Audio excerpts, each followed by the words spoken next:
Magandang umaga sa inyong lahat. Malugod na pagtanggap sa St. Joseph Parish, Kagalangin, sa ika-6 ng umagang banal na misa, na may liturhiya ngayong Martes, na paggunita kina Santa Marta, Santa Maria at San Lazaro.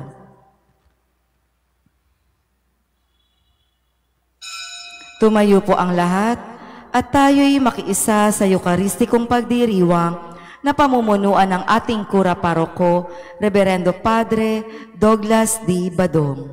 Sa hapag ng Panginoon, buong bayan ay nagtipon upang pagsaluhan ang kaligtasan, handog ng Diyos sa tanan.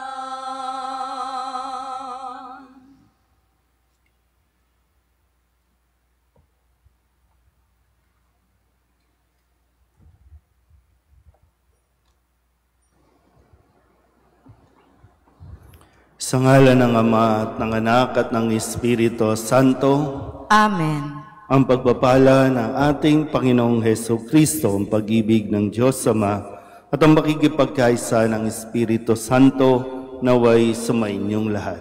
At sumaiyo rin.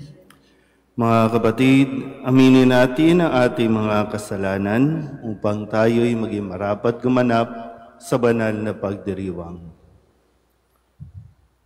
Inaamin ko sa makapangyarihang Diyos at sa inyo mga kapatid na lubha akong nagkasala sa isip, sa salita at sa gawa at sa aking pagkukulang. Kaya isinasamo ko sa mahal na Birheng Maria, sa lahat ng mga anghel at mga banal, at sa inyo mga kapatid, na ako'y ipanalangin sa Panginoong ating Diyos. Kaawaan tayo na makapangyarihang Diyos, patawarin tayo sa ating mga kasalanan at patnubayan tayo sa buhay na walang hanggan. Amen. Panginoon, kaawaan mo kami. Panginoon, kaawaan mo kami. Kristo, kaawaan mo kami. Kristo, kaawaan mo kami. Panginoon, kaawaan mo kami. Panginoon, kaawaan mo kami. Manalangin tayo.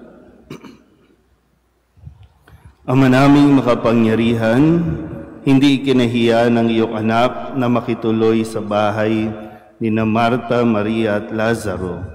Bilang tugon sa kanyang pagdalangin, mapaglingkuran nawa namin si Kristo sa katauhan ng kapwa upang mapatuloy mo kami sa iyong tahanan sa kalangitan sa pamamagitan ni Jesucristo kasama ng Espiritu Santo magpasawalang hanggan. Amen.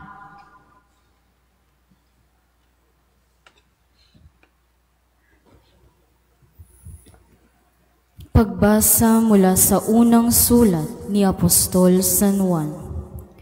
Mga minamahal, mag-ibigan tayo sapagkat mula sa Diyos ang pag-ibig. Ang bawat umiibig ay anak ng Diyos at kumikilala sa Diyos. Ang hindi umiibig ay hindi kumikilala sa Diyos, sapagkat ang Diyos ay pag-ibig. Inihayag ng Diyos ang kanyang pag-ibig sa atin nang suguin niya ang kanyang bugtong na anak upang magkaroon tayo ng buhay sa pamamagitan niya. Ito ang pag-ibig. Hindi sa inibig natin ang Diyos, kundi tayo ang inibig niya at sinugo ang kanyang anak upang maging handog sa ikapagpapatawad ng ating mga kasalanan. Mga minamahal, yamang gayon kadakila ang pag-ibig ng Diyos sa atin, dapat din tayong mag-ibigan. Walang taong nakakita sa Diyos kailanman, ngunit kung tayo'y nag-iibigan, nasa atin siya at nagiging ganap sa atin ang kanyang pag-ibig. Nalalaman nating nananatili tayo sa Diyos at siya naman sa atin, sapagkat pinagkalooban niya tayo ng kanyang Espiritu. Nakita natin at pinatotohanang sinugo ng Ama ang kaniyang anak bilang tagapagligtas ng sanlibutan. Ang nagpapahayag na si Jesus, ang kaniyang anak ng Diyos, ay nananatili sa Diyos, at ang Diyos na may nananatili sa Kaniya. Nalalaman natin at pinananaligan ang pag-ibig ng Diyos sa atin. Ang Diyos ay pag-ibig. Ang nagpapatuloy na umiibig ay nananatili sa Diyos, at nananatili naman sa Kaniya ang Diyos. Ang salita ng Diyos. Salamat sa Diyos.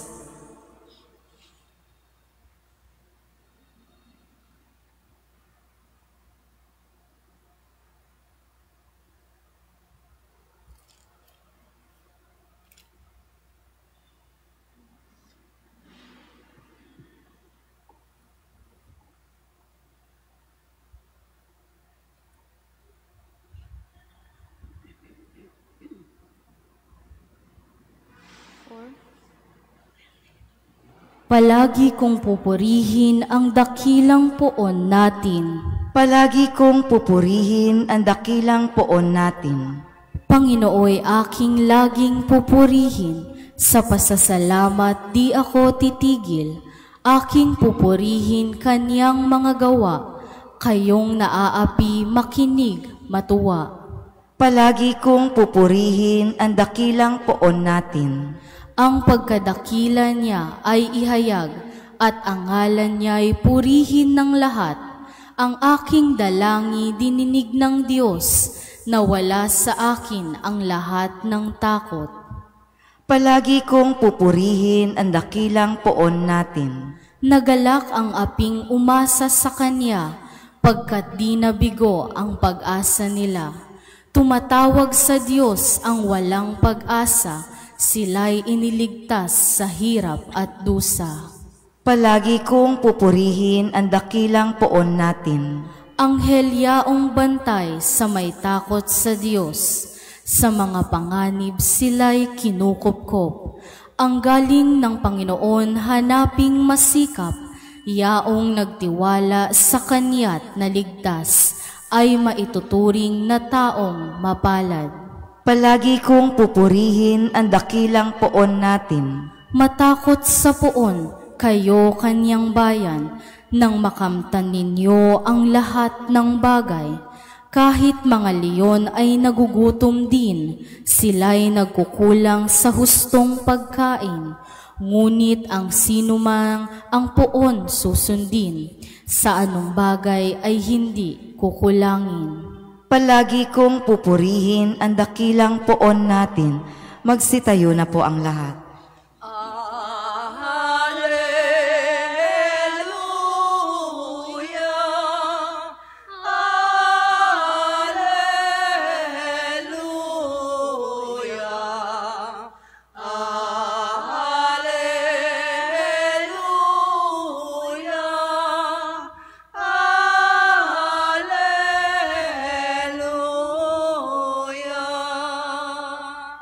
Sinabi ni Hesukristo, "Ako ang ilaw ng mundo at buhay ng alagad ko."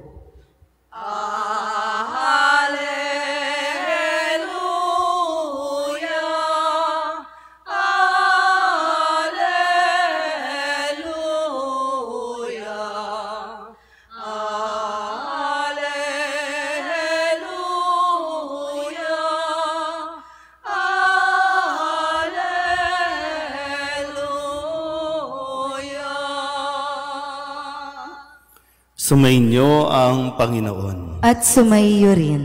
Ang mabuting balita ng Panginoon ayon kay San Juan.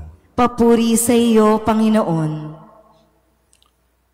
Noong panahong iyon, marami sa mga Hudyo ang dumalaw kina Marta at Maria upang sila'y aliwin. Nang marinig ni Marta na dumarating si Jesus, sinalubong niya ito. Ngunit si Maria ay naiwan sa bahay. Sinabi ni Marta, "Panginoon, kung kayo po'y narito, hindi sana namatay ang aking kapatid. Ngunit nalalaman kong kahit kayo ngayoy ibibigay sa inyo ng Diyos ang anumang hingin ninyo sa Kanya. Muling mabubuhay ang iyong kapatid, wika ni Jesus. Sumagot si Marta, nalalaman ko pong siya'y mabubuhay uli sa huling araw, sa muling pagkabuhay. Sinabi naman ni Jesus, ako ang muling pagkabuhay at ang buhay. Ang nananalig sa akin, kahit mamatay, ay muling mabubuhay. At sino mang nabubuhay at nananalig sa akin, kahit mamatay, ay mabubuhay kailanman. Pinaniniwalaan mo ba ito? Opo, Panginoon, sagot niya. Nananalig ako sa inyo. Kayo po ang anak ng Diyos, ang Mesiyas na inaasahang paparito sa sanlibutan. Ang mabuting balita ng Panginoon. Pinupuri ka namin, Panginoong Hesukristo. Isang magandang umaga po sa inyong lahat. Ngayon po ay Martes at ay ating ginugunita at pinagdiriwang ang kapistahan ng magkakapatid na si Santa Marta, Maria at Lazaro. Si Lazaro o San Lazaro, narinig natin na sa kwento ng Ebanghelyo na siya po ay binuhay ni Jesus nung ito po ay mamatay at labis niyang ikinalungkot ang kanyang pagkamatay. Samantala si Maria, narinig din natin sa mga bahagi ng Ebanghelyo na siya ay madalas na nakikinig kapag dumadalaw si Jesus sa bahay nila. At si Marta naman ay very vocal. Kumbaga sabi nga, siya naman yung palakilos. Siya yung madaldal. Siya yung masalita sa kanilang tatlong magkakapatid. Pero sa pagdiriwang natin ito, nawa pagnilayan din natin. No? Kasi sa unang pagbasa sa unang sulat ni Apostol San Juan, pinapaalala sa atin na ang Diyos ay pag-ibig at tayo ay dapat manatili sa pag-ibig, patuloy na magmahal dahil kung nagmamahal tayo sa Diyos at nananatili tayo sa Kanyang pag-ibig, mananatili din tayo sa pagmamahal. At dito sa mga pagbasa natin, maganda po rin na mapagnilayan natin kung kamusta ba ang ugnayan nating magkakapatid. Ang nagpapatibay din sa ugnayan ng magkakapatid ay ang kanilang relasyon sa Diyos. Mahirap po na masanay tayo na tumatanda na tayong lahat, pero magkakahiwalay pa rin ang ating kalooban sa isa't isa. Dahil walang nagdidikit o walang nag-uugnay-ugnay sa atin. Gaya ng nabanggit ko kanina, ang nag-uugnay sa tatlong ito sa magkakapatid ay ang pag-ibig nila kay Kristo. Mahal sila ni Kristo, kung kaya nagiging matibay ang kanilang pagsasama, nagiging matibay ang kanilang ugnayan. Kaya ito rin sana, no? Total, tayo naman, kumbaga, no? Nasaan ba ang ating mga kapatid? Yung iba, may kanya-kanyang buhay, pero yung ugnayan ba natin ay maayos o mas kinukonsider natin na tahimik ang buhay natin kung magkakahiwalay tayo? Ano ba? Sa tingin niyo po. Gusto ba ng Panginoon na ganito lang tayo? Kayo araw-araw, tayo araw-araw nakakapagsimba. nakakatanggap kay Kristo. Pero sa pagdiriwang natin ito ba ang gusto ng Panginoon? Ito ba ang gusto ni Kristo na nagkakanya-kanya ang magkakapatid?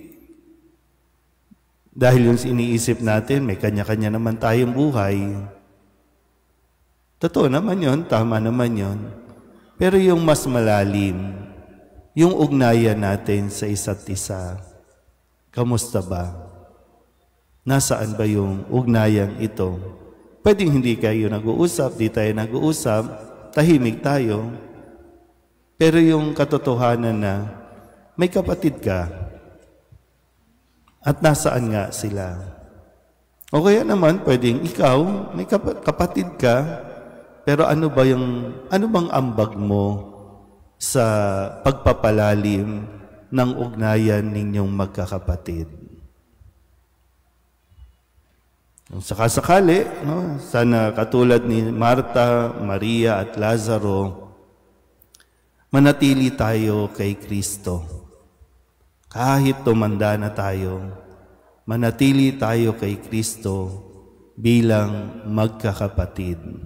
Dahil isang araw, isa-isa tayo mawawala sa mundong ito. At kung sakali, nawa ipagkaloob ng Diyos na sa pamamagitan din nating bilang magkakapatid, makarating tayo sa langit kung paanong ipinangako ni Kristo ng sino mang mamatay o namamatay at nananampalataya sa Kanya ay muling mabubuhay. Magkita-kita sana tayo sa langit. Yun ang kailangan natin na idasal. Mahirap po, yung katotohanan, pwedeng yung isa nasa langit, yung isa nasa impyerno.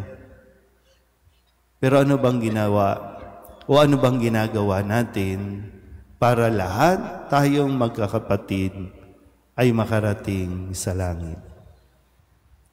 Amen.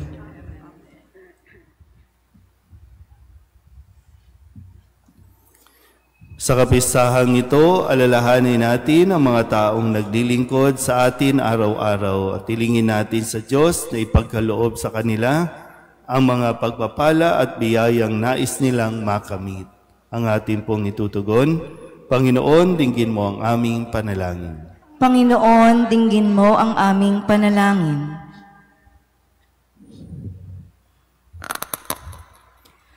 Ang mga naglilingkod sa simbahan, naway tunay na maging halimbawa sa kanilang panalangin at paggawa.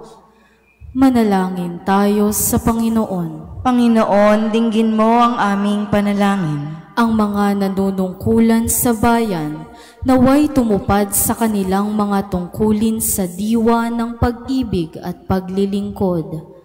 Manalangin tayo sa Panginoon.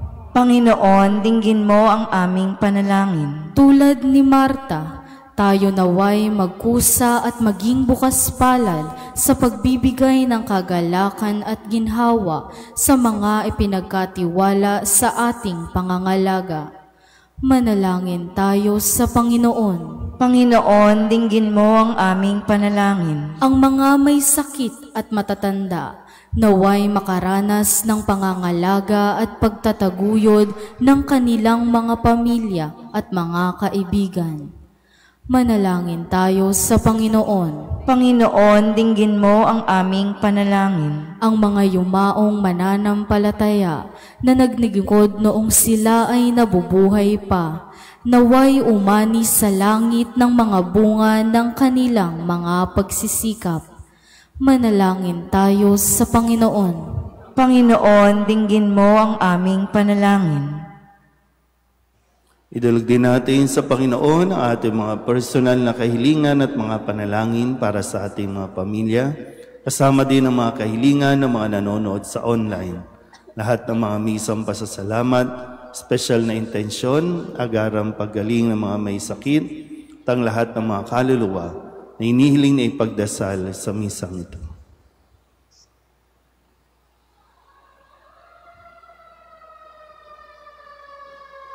Ang lahat ng ito iniling namin sa ngalan ni Kristong aming Panginoon. Amen. Kunin at tanggapin ang alay na ito, mga biyayang nagmula sa pagpapala mo. Tanda ng bawat pusong pagkatinibig mo, ngayon'y nananalig, nagmamahal sa'yo.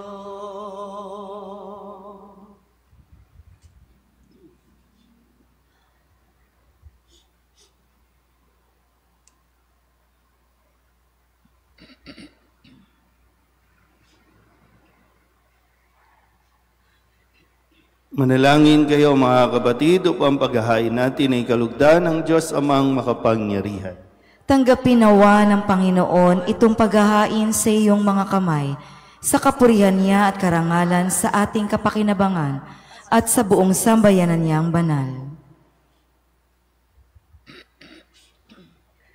Ama naming lumikha, dinarakila ka namin ngayong si Santa Marta, Maria at Lazaro ay ginugunita upang gaya ng hain nilang pag-ibig na iyong ikinalugod, pagindapatin mo rin ang handog naming maglingkod sa pamamagitan ni Jesucristo kasama ng Espiritu Santo magpasawalang hanggan. Amen. Sumainyo ang Panginoon. At sumaiyo rin. Itaas sa Diyos ang inyong puso at diwa. Itinaas na namin sa Panginoon. Pasalamatan natin ang Panginoong ating Diyos. Marapat na siya ay pasalamatan.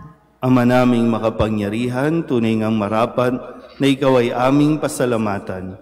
Ikaw ay nagniningning sa piling ng mga banal na ikinararangal mo sa kanilang kabutihan. Ibinibigay mo silang huwaran namin araw-araw at katuwang sa pagsamba sa iyong kamahalan. Sa pamamagitan ng anak mong si Jesucristo, kami naliligid ng mga banal na tao. Sila'y mga saksi na ang pananalig sa iyo ay magaganap namin sa ikararangal mo. Kaya kaysa ng mga anghel na nagsisiawit at mapuri sa iyo nang walang humpay sa kalangitan, kami nagbubunyi sa iyong kadakilaan. Santo, Santo, Santo, Panginoong Diyos ng mga hukbo, napupuno ang langit at lupa ng kadakilaan mo, o sana sa kaitaasan. Pinagpala ang naparirito sa ngalan ng Panginoon, o sana sa kaitaasan. Ama naming banal, ikaw ang bukal ng tanang kabanalan.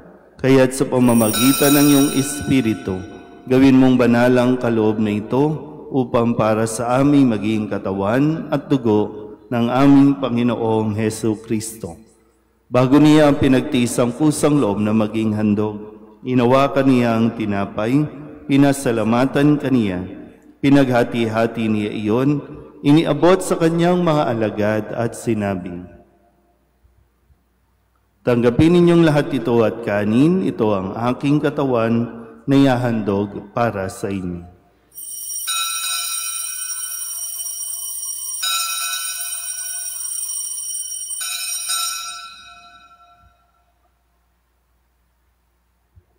Gayun din naman nang matapos ang hapunan, inawakan niya ang kalis, muli kaniyang pinasalamatan. Iniabot niya ang kalis sa kanyang mga alagad at sinabi, tanggapin ninyong lahat ito at inumin. Ito ang kalis ng aking dugo, ng bago at walang hanggang tipan. Ang aking dugo na ibubuhos para sa inyo at para sa lahat, sa ikapagpapatawad ng mga kasalanan. Gawin ninyo ito sa pag-alaala sa akin.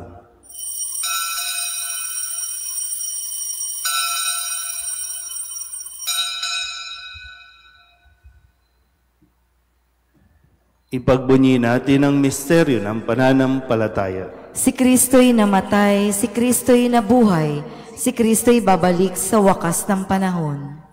Ama, ginagawa namin ngayon ang pag-alaala sa pagkamatay at muling pagkabuhay ng iyong anak. Kaya tiniaalay namin sa iyo ang tinapay na nagbibigay buhay at ang kalis na nagkakaloob ng kaligtasan. Kami nagpapasalamat dahil kami iyong minarapat na tumayo sa harap mo para maglingkod sa iyo. Isinasama namin kami magsasalo-salo sa katawan at dugo ni Kristo ay mabuklod sa pagkakaisa sa pamamagitan ng Espiritu Santo. Amhalingapin mo ang iyong simbahang laganap sa buong daigdig. Puspusin mo kami sa pag-ibig kaysa ni Leon na aming Papa at ni Jose na aming Obispo at ng Tanang Kaparian. Alalahanin mo sina Jim at Norma na tinawag mo mula sa daigdig na ito. Nung sila'y binyagan, sila'y nakaisa ni Kristo sa pagkamatay. Ngayong sila'y pumanaw, naway makaisa sila ni Kristo sa pagkabuhay. Alalahanin mo rin ang mga kapatid naming nahimlay na may pag-asang sila'y muling mabubuhay, gayon din ang lahat ng mga pumanaw. Kawaan mo sila at patuloyin sa iyong kaliwanagan. Kawaan mo at pagindapating kaming lahat na makasalo sa iyong buhay na walang wakas. Kaysa ng mahal na Birheng Maria na ina ng Diyos, ng kabiyak ng puso niyang si San Jose. Kaysa ng mga apostol at ng lahat ng mga banal na namuhay dito sa daigdig ng kalugod-lugod sa iyo, may pagdiwang nawa namin ang papupuri sa ikararangal mo sa pamamagitan ng iyong anak na aming Panginoong Hesu Kristo. Sa pamamagitan ni Kristo, kasama niya at sa Kanya, ang lahat ng parangal at papuri ay sa iyo, Diyos Amang makapangyarihan, kasama ng Espiritu Santo, magpasawalang hanggan.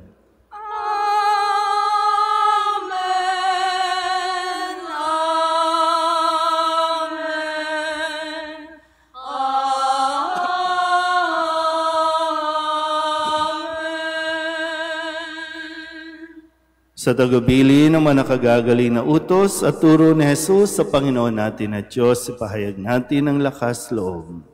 Ama namin, sumasalangit ka, sambahin ang ngalan mo. Mapasa amin ang kaharian mo, sundin ang loob mo dito sa lupa para ng sa langit. Bigyan mo kami ngayon ng aming kakanin sa araw-araw at patawarin mo kami sa aming mga sala para ng pagpapatawad namin sa nagkakasala sa amin, at huwag mo kaming ipahintulot sa tukso, at iadya mo kami sa lahat ng masama.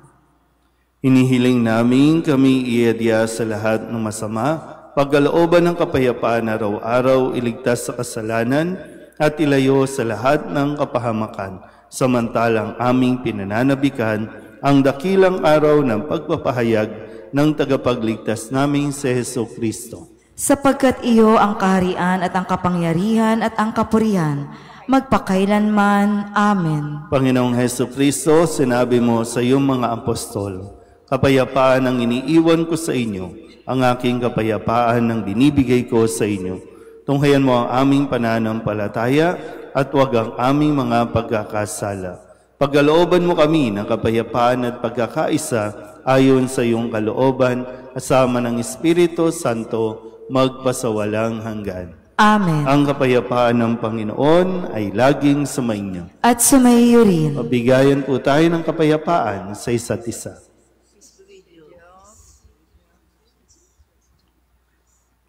Kordero ng Diyos na nag-aalis ng mga kasalanan ng sanlibutan, maawa ka sa amin. Kordero ng Diyos na nag-aalis ng mga kasalanan ng sanlibutan, maawa ka sa amin. Kordero ng Diyos na nag-aalis ng mga kasalanan ng sanlibutan, ipagkaloob mo sa amin ang kapayapaan.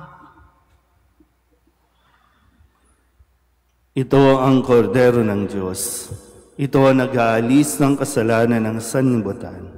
Mapalad ang mga inaanyayahan sa kanyang piging. Panginoon, hindi ako karapat-dapat na magpatuloy sa iyo, ngunit sa isang salita mo lamang ay gagaling na ako.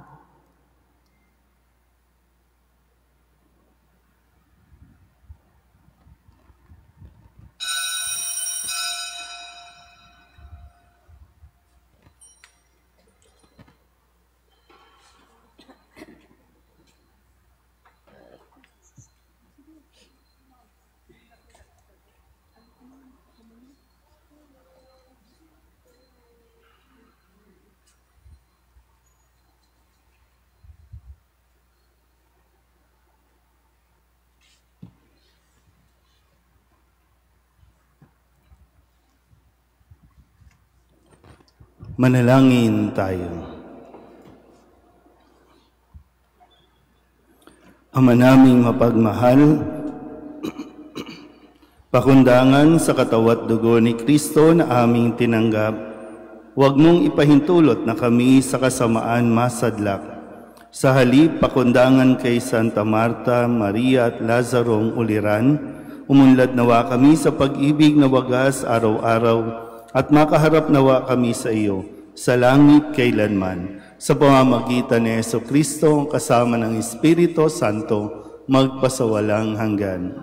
Amen. Magsiupo sumandali para sa ilang pabatid. Malugod na inaanyayahan na tangkilikin ang may 100 pesos for your house. Raffle ng ating parokya. Ang malilikom sa raffle na ito ay para sa ongoing church renovations. Ang mga prizes ay ang mga sumusunod. Para sa first prize, electric-powered vehicle e-trike. Second prize, laptop. At third prize, mobile phone. Maaari nang makabili ng ticket sa halagang 100 pesos sa ating parish office at sa harap ng simbahan. Ang raffle draw ay gaganapin sa 8 ng Setyembre 2025, Lunes, sa ganap na 7:30 ng gabi. Maraming salamat po. Magsitayo na po ang lahat. Sumainyo ang Panginoon. At sumaiyo rin. At pagpalain kayo ng makapangyarihang Diyos, Ama at Anak at Espiritu Santo. Amen. Tapos na ang banal na misa, humayo tayo sa kapayapaan ni Kristo. Salamat sa Diyos. Magandang umaga po. Masdan mo ang ingas ng pag-asa at ang awit namin pakinggan na tunay nating makakamtan ang buhay na walang hanggan. Bawat lahi, wika at bayan, ang salita mo ang siyang ilawan. Landas namin kung kami naliligaw, sa iyong anak ang daay natatanaw. Masdan mo ang ingas ng pag-asa at ang